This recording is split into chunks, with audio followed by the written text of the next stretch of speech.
धन्यवाद।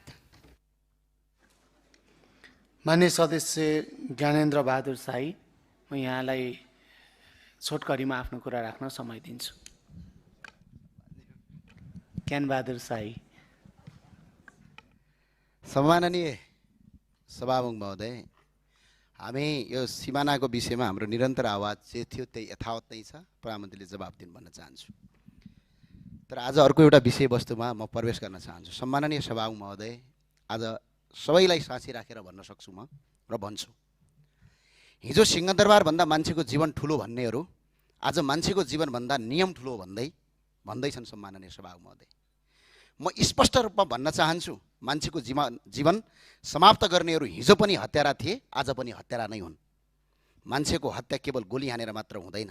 सभामुख महोदय, कुनै नागरिकको बाँच्ने आधार खोसेर उसको रोजीरोटी बन्द गरेर उसलाई निराशा र पीडाको यस्तो अवस्थामा पुर्याउनु कि ऊ आत्महत्या गर्न बाध्य होस्, त्यो गतिविधि पनि गोली हाने सरहको अपराध हो। सम्माननीय सभामुख महोदय, हामीले कहिले सडकमा जथाभावी पार्किङ गर्न पाउनुपर्छ भनेका छौँ?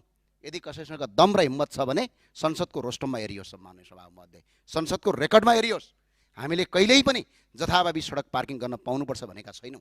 यस्ता भ्रात्मक अल्गोरिदम फैलाएर मान्छेको चरित्र हत्या गर्ने काम तत्काल बन्द गरियोस्। सम्माननीय सभामुख महोदय, हामीले त यति मात्र भनेका हौँ, प्रहरीको रुखो अमानवीय र अपमानजनक व्यवहारका कारण कुनै नागरिकको आत्महत्या गर्न बाध्य नहोस्। कानुन सबका लागि बराबर हो। सम्माननीय सभामुख महोदय, ट्राफिक नियम उल्लङ्घन गर्दा सर्वसाधारणलाई कारवाही हुन्छ भने सिट बेल्ट नलगाई गाडी चलाउने गृहमन्त्री र प्रधानमन्त्रीलाई चाहिँ कारवाही किन हुँदैन? सम्माननीय सभामुख महोदय, न्याय सबका लागि बराबर हुनुपर्छ।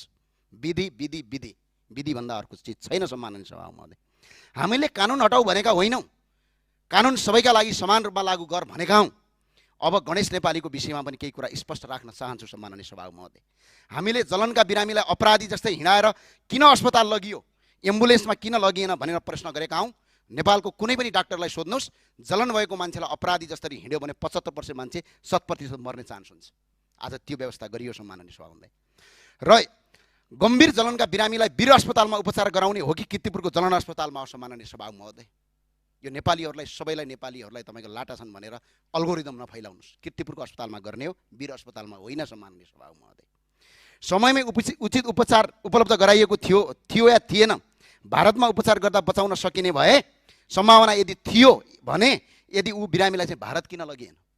यदि बिरामीको मृत्यु पहिले नै भइसकेको थियो भने रातारात विमानस्थलमा नाटक मञ्चन किन गरियो? सम्माननीय सभामुख महोदय, यो प्रश्नको जवाब राज्यले दिनुपर्छ। यसको उत्तर हामी खोज्छौँ। सम्माननीय सभामुख महोदय, संसार नै मेरा विरुद्धमा लागोस्, तर म सत्य बोल्न छोड्दिनँ। जति साइबर बुलिङ गर्नु छ गर, सक्छौ अझै गर।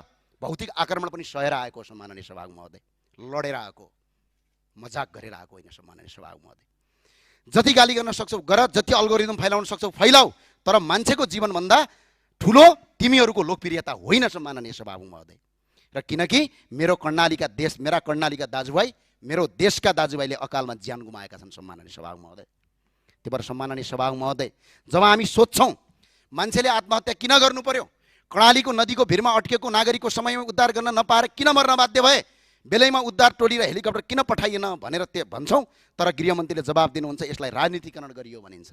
तर सम्माननीय सभामुख महोदय, वास्तविक राजनीतिकरण भनेको के हो भन्ने कुरा आज संसदमा स्पष्ट भन्न चाहन्छु। पानी बाँड्न गएको हौँ भन्ने पोसाक लगाएका विद्यार्थीलाई ढाल बनाएर लासको सिडी चढ्दै राज्य सत्तामा पुग्ने गतिविधिलाई राजनीतिकरण भनिन्छ। सम्माननीय सभामुख महोदय, भिरमा अड्किएको मान्छेलाई उद्धार गर भन्नु राजनीतिकरण होइन। यो कुरा स्पष्ट बुझ्न आवश्यक छ।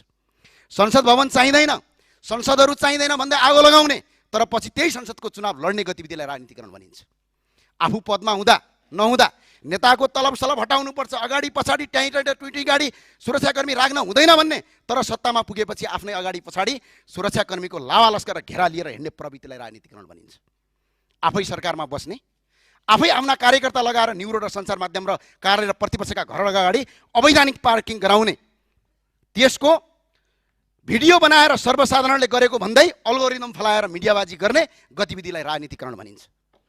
कर्णालीको भिरमा अड्किएर मर्न बाध्य नागरिकलाई उद्धार गर भन्नु राजनीतिकरण होइन। सम्माननीय सभामुख महोदय, उद्धार गर्नुपर्ने समयमा हेलिकप्टर नपठाउने, फोन नउठाउने, दादा र डनगिरी शैली देखाउने, तर पछि संसदको रोस्टरमा उभिएर रोएको अभिनय र नाटक गर्ने गतिविधिलाई राजनीतिकरण भनिन्छ। सम्माननीय सभामुख महोदय, यो राजनीतिकरण भनेको सबैको सम्पत्ति छानबिन गर्छौँ भन्ने, तर आफ्ना मन्त्री र नयाँ सांसदहरूको सम्पत्ति छानबिन गर्नु हुँदैन भनेर नीति बनाउने कार्यलाई राजनीतिकरण भनिन्छ सम्माननीय सभामुख महोदय।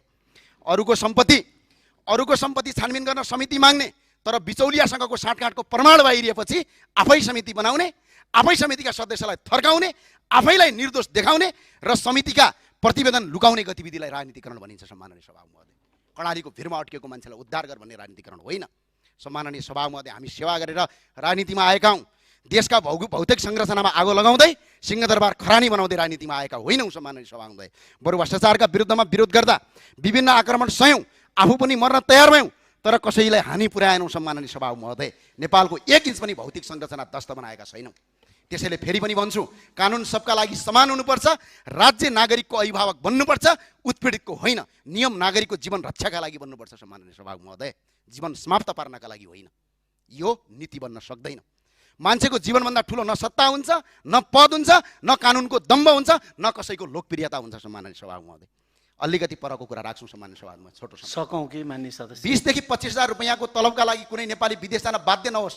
सागका मुठा बेचेर होस् या मकै पलेर होस् वा पानी परिरहेको बेला ठेलागाडामा चटपटे बेचेर होस्, आफ्नै देशमा बसेर आफ्नो परिवार पाल्न सक्ने वातावरण राज्यले बनाओस् भन्नु हाम्रो माग हो।